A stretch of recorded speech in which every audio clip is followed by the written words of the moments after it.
So I've waited a long time to share my story with everyone, for a lot of reasons, really. The first reason really is that it's hard to tell, and anybody who has a chronic illness like POTS, especially those of you who have illnesses that started very abruptly, know how traumatic and tough it is to even recall your story. My story begins probably when I was as young as 8 years old.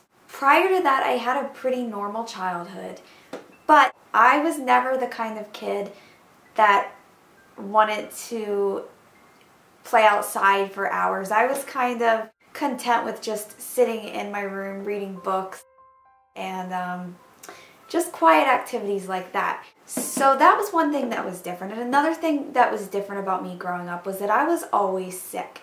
I was the kid that was always absent, and the other kids would ask me where I was, and everybody thought that I was making it up and that I wasn't really sick. But I would get colds and flus, and basically my immune system was bad. If something was going around, I called it. I grew up thinking I was perfectly normal, and that was just a part of life for me. I never acknowledged it as being something abnormal. When I was about 8 years old, I started to have dizzy spells. And I would be in school, particularly in gym class, and I would feel like everything was spinning, and my teacher would say, well, just stand right here and just focus on something that's still and the dizziness will go away. And it didn't really go away, but I just fought through it and just ignored it. Growing up, I adjusted to the little things that were different about me. The dizziness, the tiredness, the constant feeling that something wasn't quite right, but I was being told by my pediatrician that I was fine, and my parents didn't suspect anything was wrong, so in my mind I believed that there was nothing wrong with me. When I was about 10 or 11 years old, I was in middle school and I was in gym class. Starting from the very first day of gym class, I knew that I was gonna have a real problem, and the reason being was that my gym teacher, who was a woman, was very, not very understanding about the fact that I wasn't very athletic. And she pretty much made my life a living hell, like for the 3 years that I had her. And that's when I really started to internalize everything. Instead of thinking to myself, maybe something is wrong, and I was too young to recognize that. I was only a little girl. I believed that it was my fault. So when I couldn't run in gym class and the gym teacher would yell at me and say nasty things, I would cry and I would just believe that there was something wrong with me personally. I didn't see it as something physical. I saw it as, I need to try harder. I'm really lazy and I'm just not a good person. And I internalized that for years. I had her there telling me. And I was always the last person picked, like when it came to teams.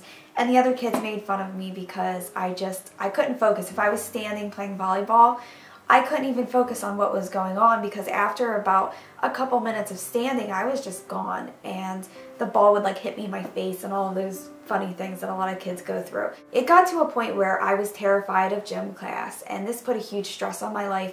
I'd cry myself to sleep every Sunday night, every Tuesday night, and every Thursday night, because I had gym Monday, Wednesday, and Friday. To this day, I actually view Monday, Wednesday, and Friday as being bad days, and I have to remind myself there's nothing wrong with them. That was the effect that it had on me.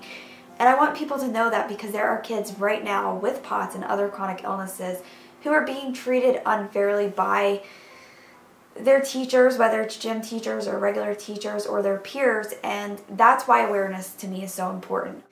I went about life that way for a very long time, and I would stand there in the field and my knees would be trembling and my heart would be pounding, and I couldn't focus on anything.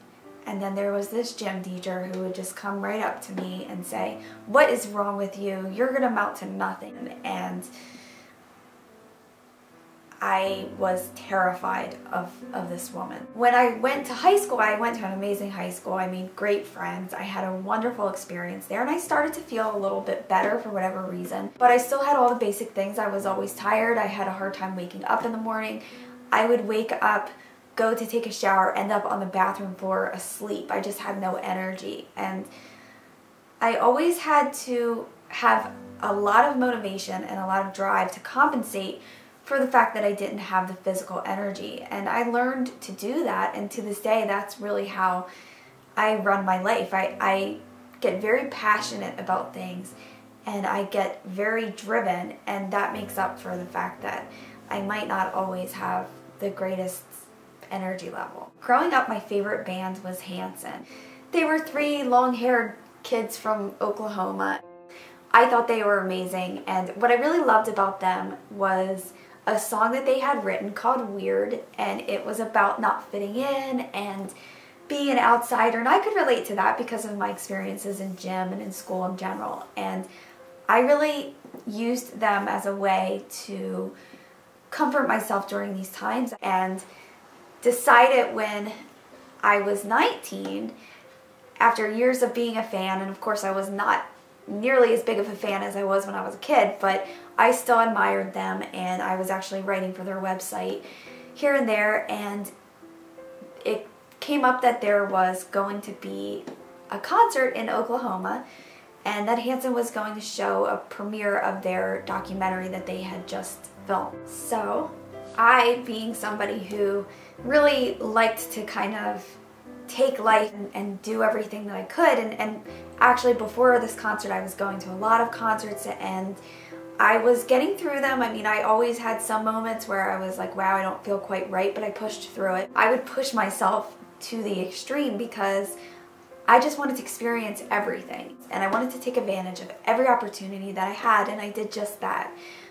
And when I found out about this Oklahoma thing, I told my niece, who was also a fan for years, that we should go and we should have a blast, and it would probably be a trip to remember, and it definitely turned out that way. And this is where my life got complicated.